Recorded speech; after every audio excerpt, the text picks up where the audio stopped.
മഴക്കാലത്ത് തെക്കൻ കേരളത്തിലെ ഈ ചെറിയ ഗ്രാമത്തിന് പ്രത്യേക ഭംഗിയാണ്. മഴയൊക്കെ പെയ്ത് മഞ്ഞൊക്കെ നിറഞ്ഞ അടിപൊളി ക്ലൈമറ്റ്.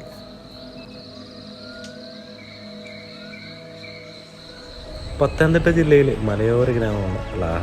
തോട്ടം തൊഴിലാളികളും ലയങ്ങളും കൊണ്ട് മനോഹരമാണ് ഈ ഗ്രാമം. സമുദ്രനിരപ്പിൽ നിന്നും ഏകദേശം 3000 അടി ഉയരത്തിലാണ് ലാഹ സ്ഥിതി ചെയ്യുന്നത്. റാന്നി ഡിവിഷനിലെ ഇടതൂർന്ന വനങ്ങളാൽ മൂടപ്പെട്ട അതിമനോഹരമായൊരു സ്ഥലമാണ് ലാഹ. പത്തനംതിട്ട ശബരിമല പാതയിൽ 30 കിലോമീറ്റർ അകലെയായി പെരുന്നാട് പോലീസ് സ്റ്റേഷൻ പരിധിയിലാണ് ഈ സ്ഥലം സ്ഥിതി ചെയ്യുന്നത്. 1960-ൽ ശബരിഗിരി ജലവൈദ്യുതി പദ്ധതി വന്നപ്പോൾ മൂഴിയാർ ഫയർ ഹൗസിലേക്ക് നിർമ്മിച്ച ഈ വഴി ഇപ്പോൾ ശബരിമല തീർത്ഥാടകരാണ് ഉപയോഗിക്കുന്നത്. കൊല്ലംകാരനായ ഞാനും ആലപ്പുഴക്കാരനായ അവനും പത്തനംതിട്ട കാണാൻ വന്ന കാഴ്ചകളാണിത്. കൊല്ലം, ട്രിവാൻഡ്രം, ആലപ്പുഴ, കോട്ടയം ജില്ലക്കാർക്ക് ഫാമിലിയും ഫ്രണ്ട്സുമായൊക്കെ വന്ന് കാണാൻ പറ്റിയ മനോഹരമായ ഒരു ഗ്രാമമാണിത്. ഇന്ത്യയിലെ ഏറ്റവും നല്ല ശുദ്ധവായു ലഭിക്കുന്ന 2ാമത്തെ നഗരമാണ് പത്തനംതിട്ട. അസമിലെ തെസ്പൂരിനാണ് 1ാം സ്ഥാനം ലഭിച്ചിരിക്കുന്നത്. കേന്ദ്ര മലിനീകരണ നിയന്ത്രണ ബോർഡിൻ്റെ കണക്കനുസരിച്ചാണ് ഇത് കണക്കാക്കിയിരിക്കുന്നത്.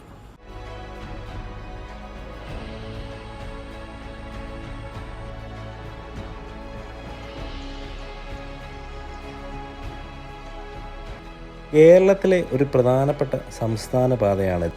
ലാഹയിലേക്ക് വരാൻ ആഗ്രഹിക്കുന്നവർ പുനലൂർ മൂവാറ്റുപുഴ റോഡിൽ മണ്ണാർക്കുളഞ്ഞി എന്ന് പറഞ്ഞ ഈ സ്ഥലത്ത് നിന്നും വടശ്ശേരിക്കര വഴി നിങ്ങൾക്ക് ലാഹയിൽ എത്തിച്ചേരാവുന്നതാണ്.